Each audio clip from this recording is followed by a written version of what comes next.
Quarter ਸਦਰ ਅੰਜਮਨ ਦੇ ਵਿੱਚ ਜਦੋਂ ਬੰਦਾ ਐਂਟਰ ਹੁੰਦਾ ਨਾ, ਜਿਹੜੀ ਸੜਕ ਜਾਂਦੀ ਹਸਪੀਟਲ ਨੂੰ, ਦੇਖ ਕੇ ਐਂਟਰੈਂਸ 'ਤੇ ਗਰੀਨਰੀ ਇੰਨਾ ਮਜ਼ਾ ਆਉਂਦਾ, ਇੰਨੀ ਖੁਸ਼ੀ ਹੁੰਦੀ। ਆ ਦੇਖੋ ਅਨਾਰ ਦਾ ਪੌਦਾ ਲੱਗਾ ਹੈ ਤੇ ਵਿਕਾਸ ਹੈ। ਇਸ ਸਾਈਡ 'ਤੇ ਦੇਖੋ ਤੁਸੀਂ ਇਹ ਦਰਖਤ, ਛਾਂ ਦਾ ਦਰਖਤ ਦੇਖ ਕੇ ਇਹ ਦੇਖੋ ਇੰਨੀ ਖੁਸ਼ੀ ਹੋ ਰਹੀ ਹੈ। ਇੱਥੇ ਕਿਸੇ ਜ਼ਮਾਨੇ ਦੇ ਵਿੱਚ ਫੁੱਲ ਧੁੱਪ ਹੁੰਦੀ ਸੀ, ਇੰਨੀ ਧੁੱਪ ਹੁੰਦੀ ਸੀ ਕਿ ਬੰਦਾ ਛਾਂ ਦਾ ਕੋਈ ਲੱਭਦਾ ਸੀ ਕੋਈ ਸ਼ਾਇਦ। ਹੁਣ ਇੱਥੇ ਦਰਖਤਾਂ ਦੀ ਭਰਮਾਰ ਹੋ ਗਈ ਹੈ। ਕਿਆ ਬਾਤ, ਇੰਨੀਆਂ ਤਬਦੀਲੀਆਂ ਆ ਚੁੱਕੀਆਂ ਨੇ ਸੜਕ ਦੇ ਉੱਤੇ। ਦੋਨਾਂ ਸਾਈਡਾਂ 'ਤੇ ਤੁਸੀਂ ਦੇਖੋ ਕਿੰਨੇ ਘਣੇ ਦਰਖਤ ਨੇ।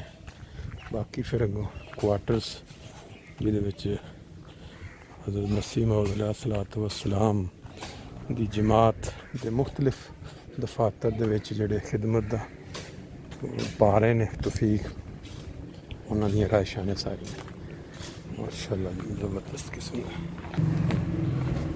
ਜਿਉਂ ਬੰਦਾ ਅੱਗੇ ਚੱਲਦਾ ਜਾਂਦਾ ਤੇ ਬਹੁਤ ਹੀ ਖੂਬਸੂਰਤ ਸੜਕਾਂ और राइशां तो महसूस होता जाता। देखते जाओ रबवा को पहुँचती रहे काबा की दवाएं माशाअल्लाह।